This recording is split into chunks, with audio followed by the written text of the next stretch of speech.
Në brigjet e qeta të liçenit të Komos, ku vilat e vjetra me mure të bardha dhe qati terakote pasqyroheshin mbi ujërat e kaltërta. Jeta duke e përkryer për ata që e shihnin nga jashtë. Qyteti ishte i vogël, por i mbushur me histori, me rrugica guri dhe me dyer druri të rënd që mbanin sekrete brezash. Ishte një vend ku pasuria nuk shpallej me zë të lartë, por lexohej në heshtje. Në orët e shtrenjta në makina që rëshisnin pa zhurmë, në mënyrën si njerëzit ecnin me një lloj sigurie të lindur. Në këtë qytet kishte lindur dhe ishte rritur familja Bellini, një nga familjet më të respektuara dhe më të kamura të zonës. Ata zotëronin fabrika tekstili, prona të shumta dhe aksione në kompani ndërkombëtare. Emri i tyre hapej dyer. Për shumë kënd të ishe pjesë e asaj familjeje do të thoshte të hyje në një botë ku mungesa nuk ekzistonte. Por jashtë kësaj bote, në një apartament modest në periferi të Milanos, jetonte Elena.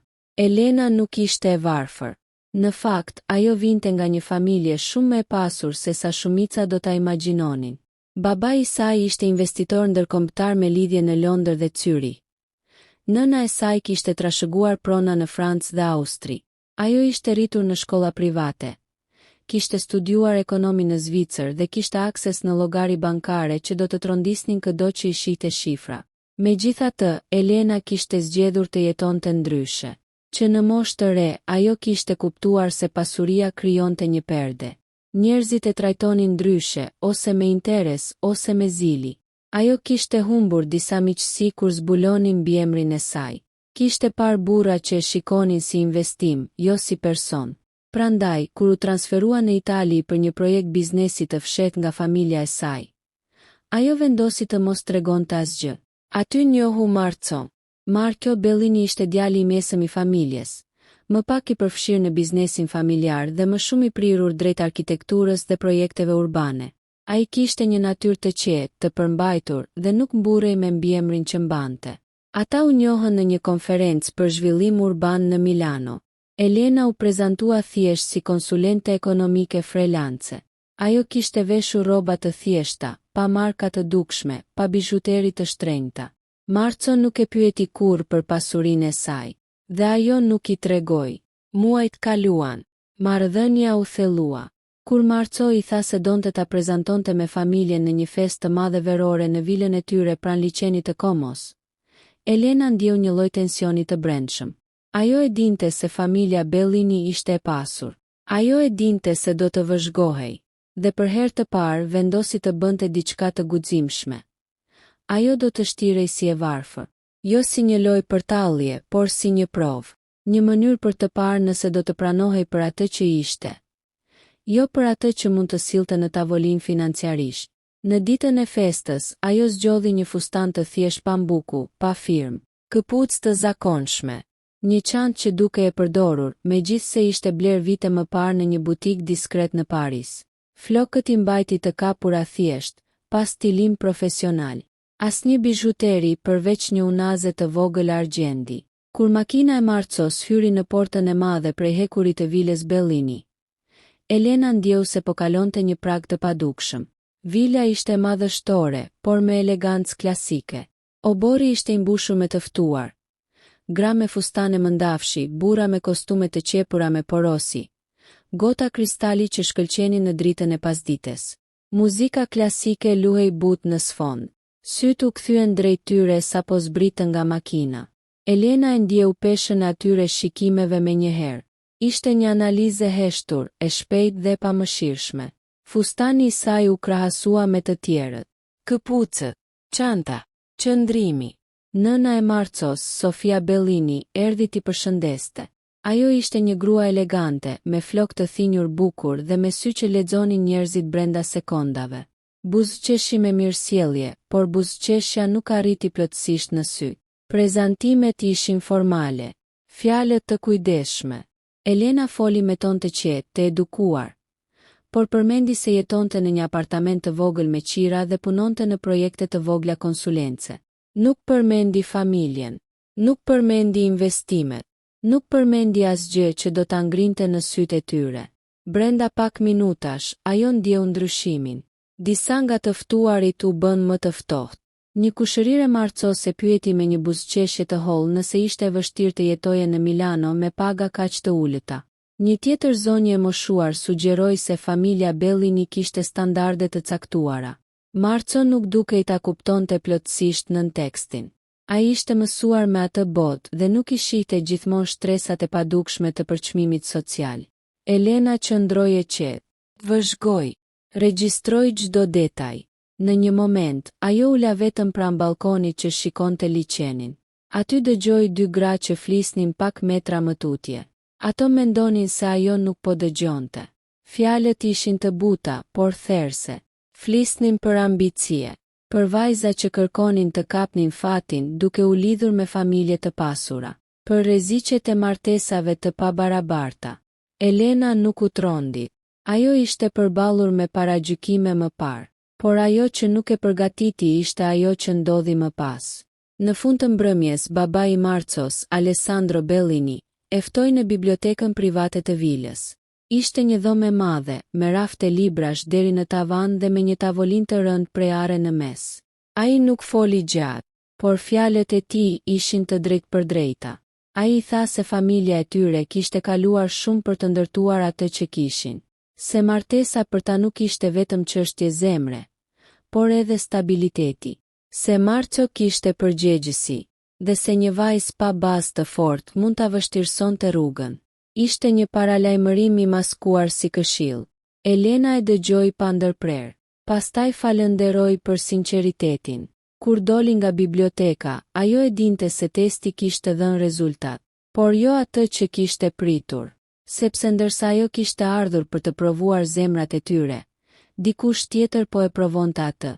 Dhe ajo që do të zbulonte në ditët në vijim, dokumente, marrëveshje të fshehta dhe një të kaluar që familja Bellini e kishte mbajtur të varrosur për dekada, do ta kthente gjithë situatën përmbys në mënyrë që askush në atë vilë nuk mund ta imagjinonte. Netët pranë liçenit kishin një qetësi të rreme.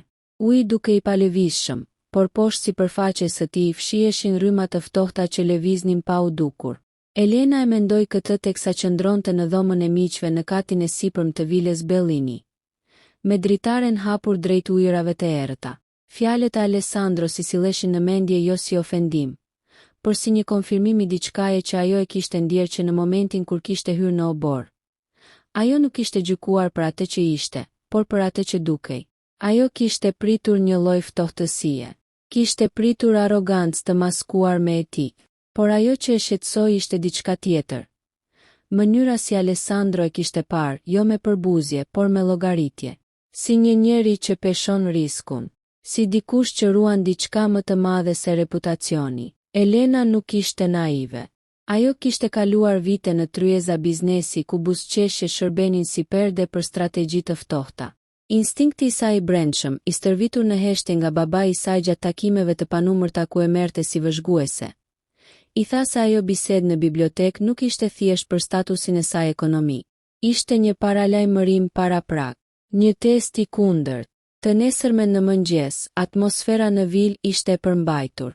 Mëngjesi u shtrua në verandë, me porcelan të hollë dhe me fruta të freskëta të prerë në mënyrë perfekte. Sofia ishte e sjellshme, por e rezervuar. Kushërinjtë e Marcos ruanin një distancë të padukshme. Askush nuk tha asgjë drejt për drejt, por Elena e ndjeu se tashmë ishte klasifikuar. Marco duke I pavetëdijshëm për nënrymat. Ai fliste për një projekt të ri urbanistik, për plane të ardhshme, për një udhëtim që donte të bënin në Portugali. Ai e shihte të ardhmen si një horizont të hapur. Elena, për herë të parë, e pa atë horizont me një hije. Pas mëngjesit, ndërsa shumica e familjarëve u shpërndan në aktivitete të ndryshme, Elena kërkoi leje të shëtiste në përvilë. Sofia pranoi me një buzëqeshje të kontrolluar. Vila ishte mbushur me histori. Fotografi të vjetra bardhëzi, certifikata të kornizuara, çmime industriale, portretet e paraardhësve me sy të mprehtë dhe qëndrime krenare. Në korridorin e katit përdhes, ajo vuri re një derë gjysmë të hapur që nuk e kishte parë një natë më parë.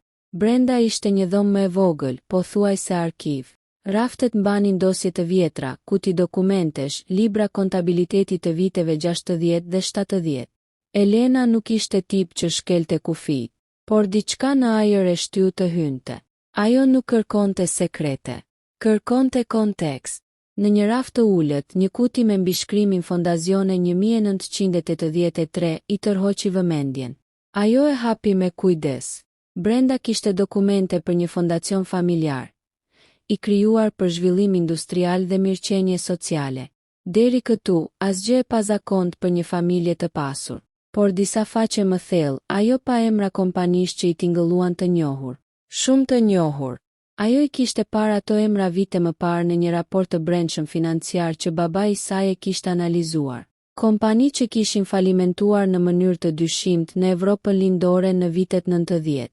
Investime që ishin zhdukur përmes rrjeteve të ndërmjetme. Një skem që kishte lënë pas punëtor të papaguar dhe qytete të vogla të rënuara ekonomikisht. Elena ndjeu një ftohtësi në stomak. Ajo nuk nxori përfundime të menjëhershme. Dokumentet ishin të pjeshme. Emrat mund të ishin rastësi, por lidhja ishte aty. Një rrjet kompanish të ndërlidhura që përfundonin në një strukturë MM. Një holding i regjistruar në Zvicër. Dhe ajo e dinte shumë mirë kush kishte investuar në atë holding dekada më parë. Familja e saj. Ajo ul në një karrige të vogël druri dhe mori frymë thellë.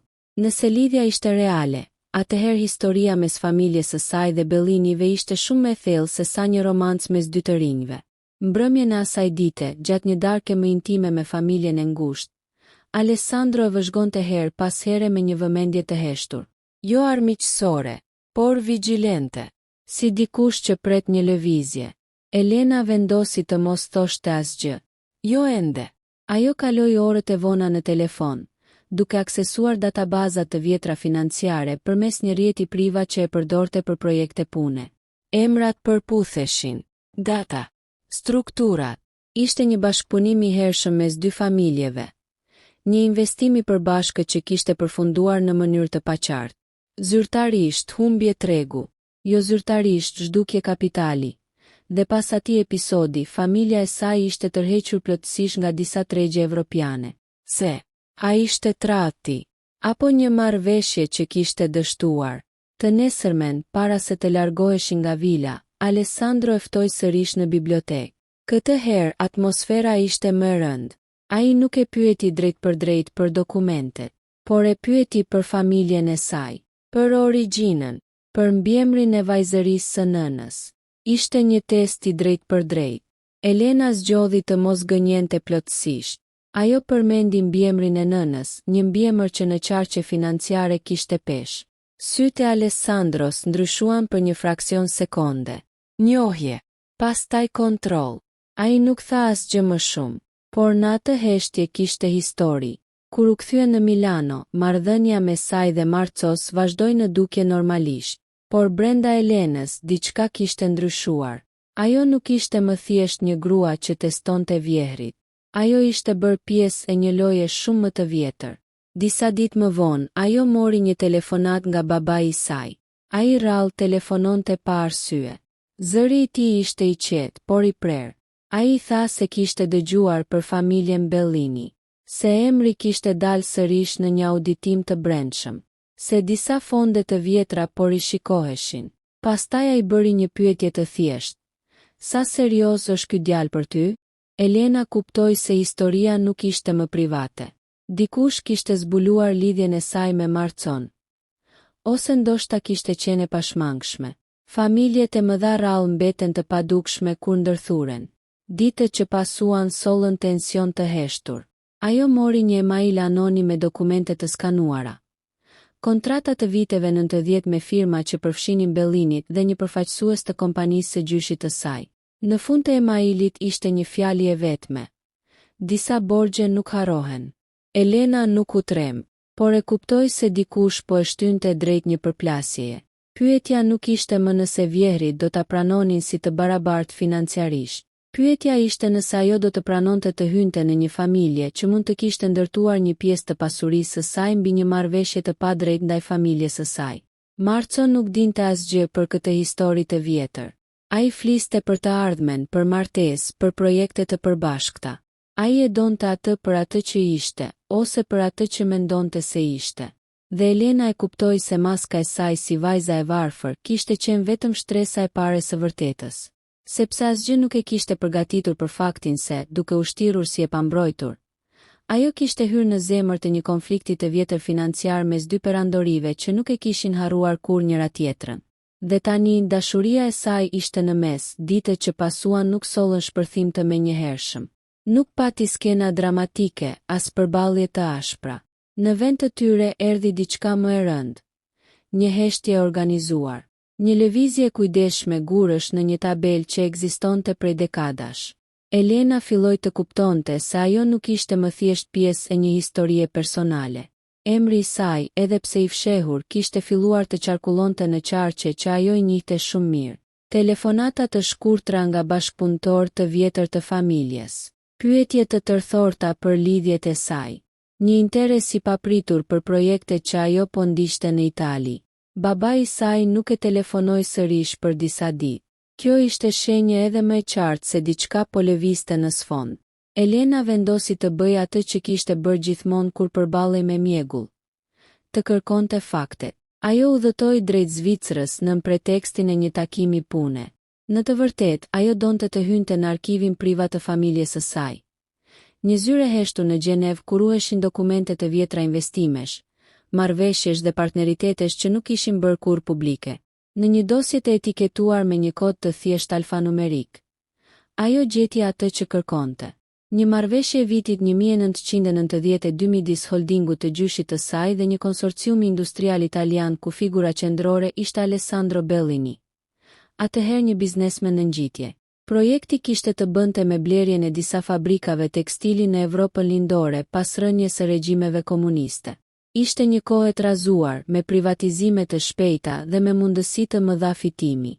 Sipas dokumenteve fillestare, investimi duhej të ishte i përbashkët, me ndarje të qartë rreziku dhe fitimi. Por më pas, në vitin 1995, diçka kishte ndryshuar.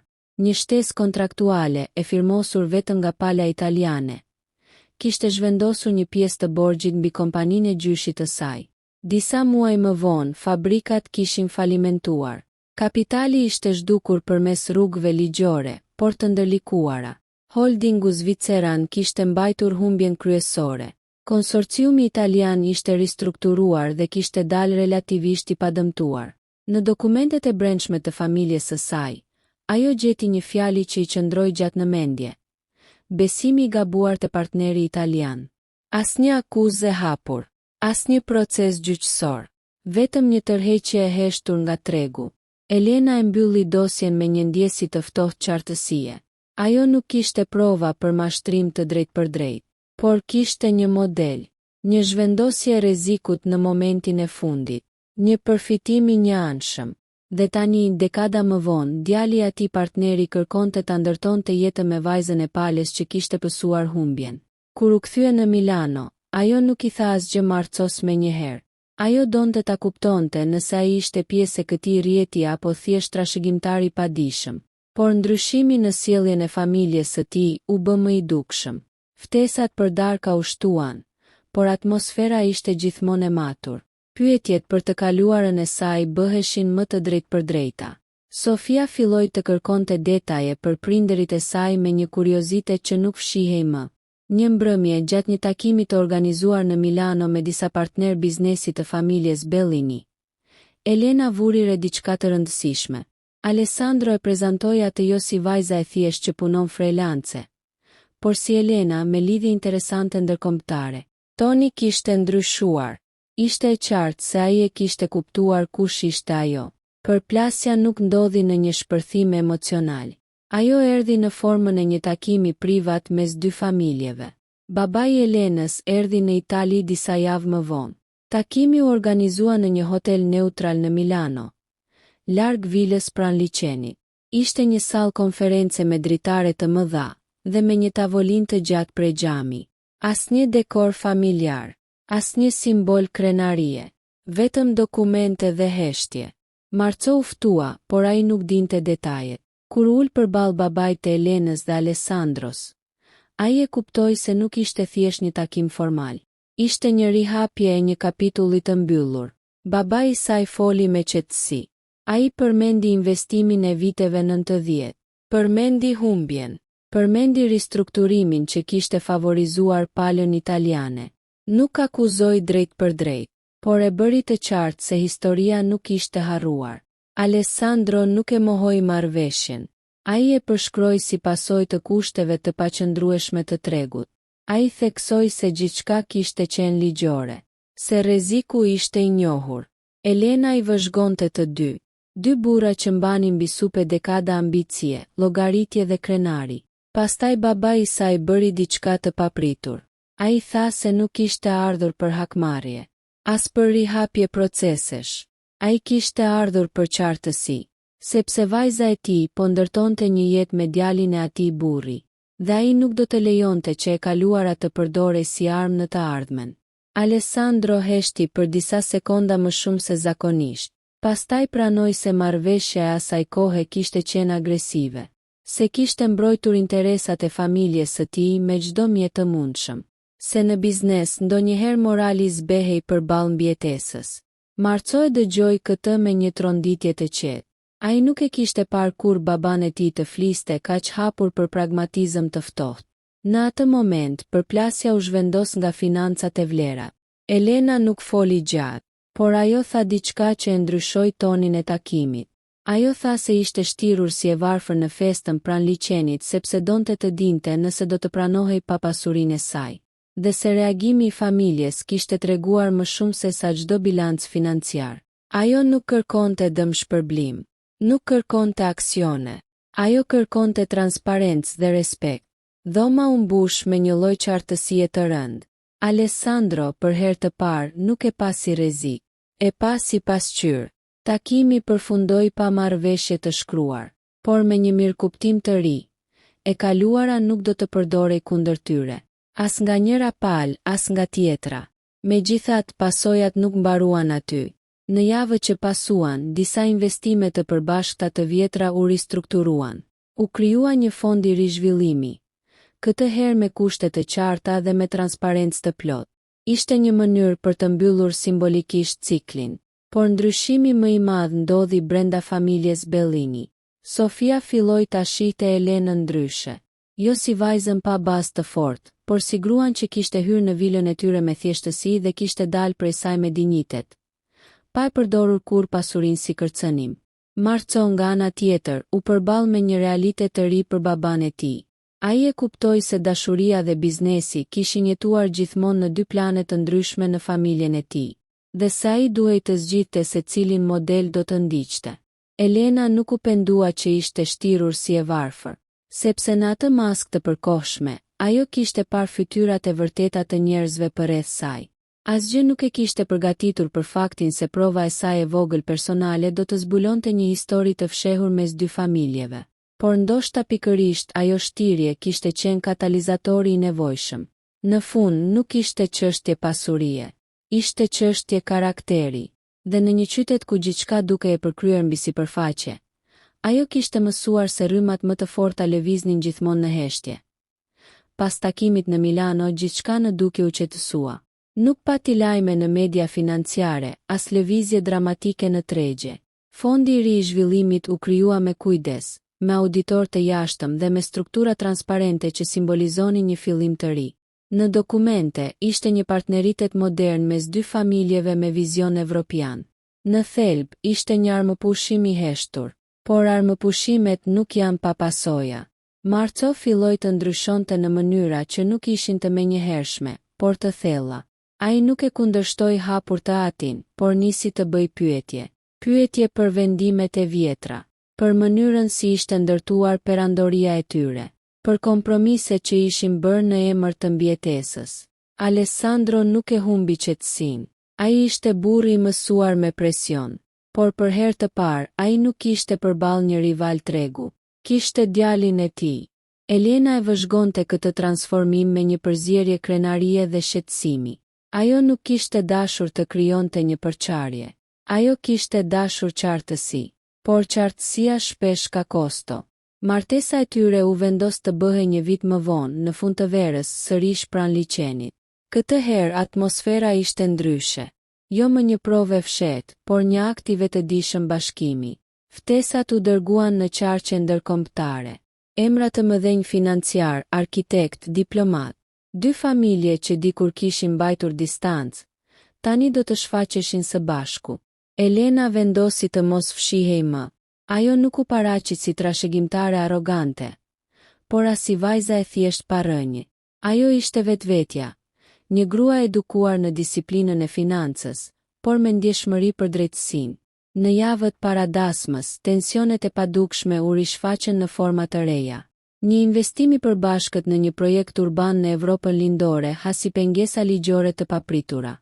Media lokale filloi të përmendte histori të vjetra privatizimesh. Një gazetar investigativ publikoi një artikull që rihapte pyetje mbi konsorciumin e viteve 90. Ishte e qartë se dikush po e shtynte narrativën. Elena e kuptoi shpejt se ky dikush nuk ishte as babai i saj, as Alessandro.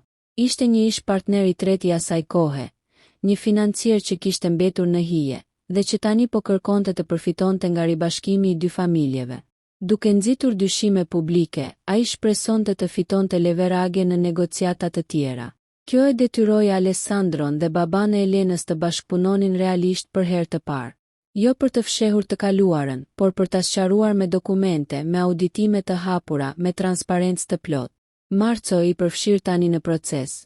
Pa nga afër sa e brisht ishte reputacioni, edhe kur ndërtuar mbi dekada suksesi.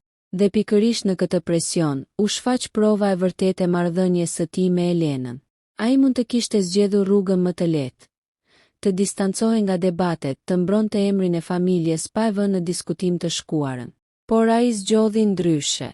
Ai deklaroi publikisht mbështetjen për auditimin e plotë të investimeve të vjetra.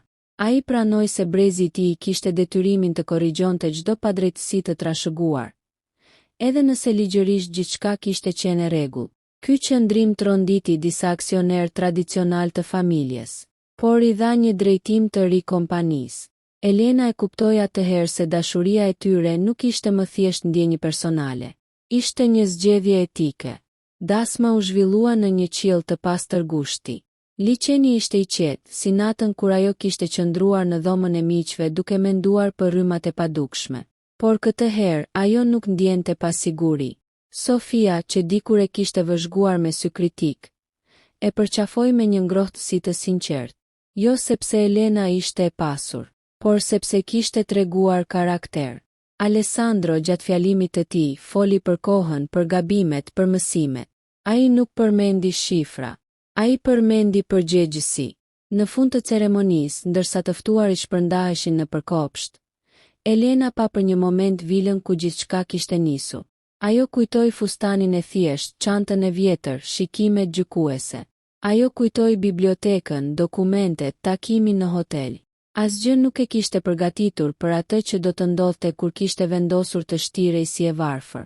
Ajo kishte menduar se po testonte një familje për paragjykim social. Në të vërtetë kishte zbuluar një kapitull të mbyllur historie, dhe kishte detyruar dy perandori financiare të përballeshin me të. Por ndoshta mësimi më i madh nuk ishte për ta. Ishte për të. Ajo kuptoi se identiteti nuk është as pasuria që fsheh, as thjeshtësia që shfaq. Është mënyra si qëndron kur e vërteta del në dritë. Vite që pasuan sollën sfida të reja, projekte të reja, krizë ekonomike globale, zgjerime dhe ristrukturime. Por marrëdhënia e tyre u ndërtua mbi diçka që kishte kaluar provën e zjarrit, transparencën.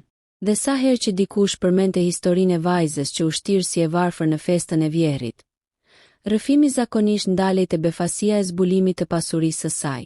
Por ata që e njihnin të vërtetën e plotë e dinin se surpriza e vërtetë nuk kishte qenë sa para kishte ajo. Surpriza kishte qenë se një zgjedhje e vogël personale kishte ndryshuar rrjedhën e dy familjeve. Jo përmes hakmarrjes, por përmes guximit për të parë të kaluarën pa frikë. Dhe kjo ishte diçka që asnjë trashëgimi financiare nuk mund ta blinte. Vitet kaluan me ritmin e vet të pashmangshëm. Liçeni mbeti po aq i qetë në sipërfaqe, vilat po aq madhështore, ndërsa ciklet ekonomike lëviznin si stinët.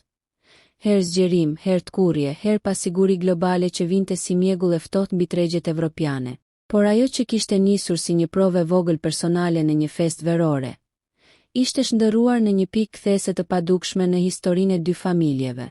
Fondi i përbashkët që ishte krijuar pas takimit në Milano nuk mbeti simbolik. Ai investoi në projekte industriale me standarde të reja etike, në transparencë fiskale dhe në mbështetje të komuniteteve ku më parë biznesi kishte lënë plagë të heshtura. Disa nga fabrikat e vjetra në Evropën lindore, të cilat kishin qenë pjesë e atij kapitulli të dyshim të viteve 90, u rihapën në forma moderne, me kushte pune të mbikëqyrura dhe me investime afatgjata. Nuk ishte pendes publike. Ishte korrigjim i heshtur. Alessandro u tërhoq gradualisht nga drejtimi aktiv i kompanisë. Jo sepse u detyrua, por sepse e kuptoi se brezi i ri nuk mund të drejtohej me logjikën e frikës dhe mbijetesës që kishte dominuar vitet e tij të hershme. Ai filloi të kalonte më shumë kohë në vil, duke lexuar, duke reflektuar, duke parë nga dritarja e bibliotekës ku dikur kishte paralajmëruar Elenën për bazën e fortë. Ndonjëherë kujtonte atë bisedë dhe kuptonte ironinë. Ai kishte menduar se po mbronte familjen nga një rrezik i jashtëm. Në të vërtetë kishte qenë përballë një mundësie për pastrim të brendshëm. Sofia nga ana tjetër gjeti tek Elena jo vetëm nusen e djalit, por një pasqyrë të një bote që ajo vetë nuk e kishte eksploruar kur plotësisht. Ajo filloi të përfshihej në projekte sociale të fondit, duke u angazhuar personalisht në iniciativat për edukimin financiar të grave të reja sipërmarrëse.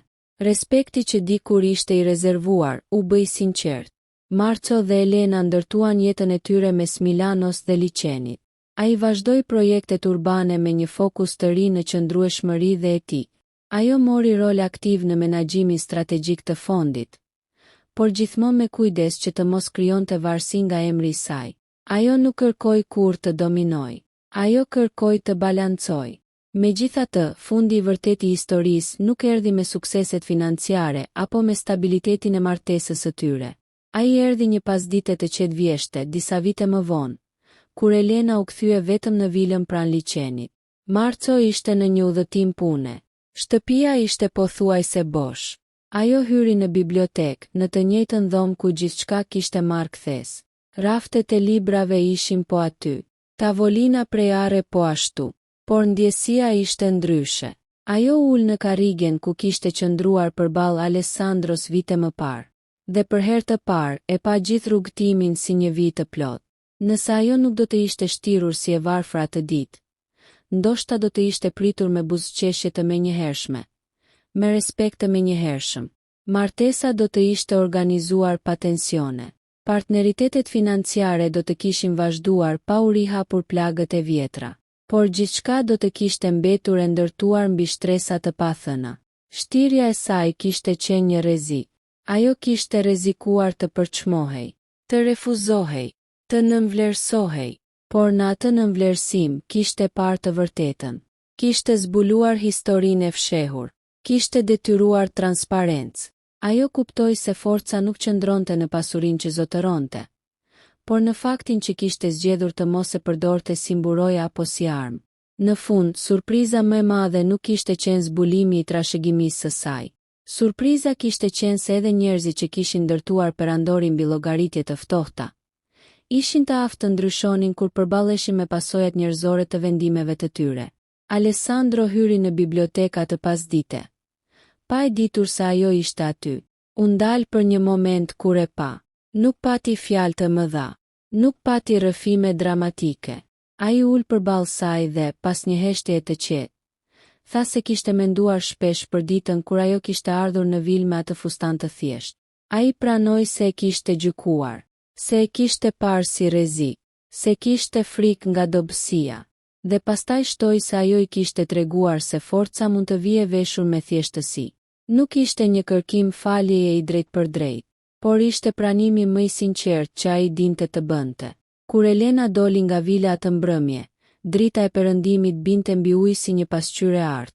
Ajo nuk ndjente triumf, nuk ndjente as hakmarrje, ndjente qetësi, sepse historia që kishte nisur si një provë e vogël për paragjykim social, kishte përfunduar si një mësim për përgjegjësi, transparencë dhe karakter.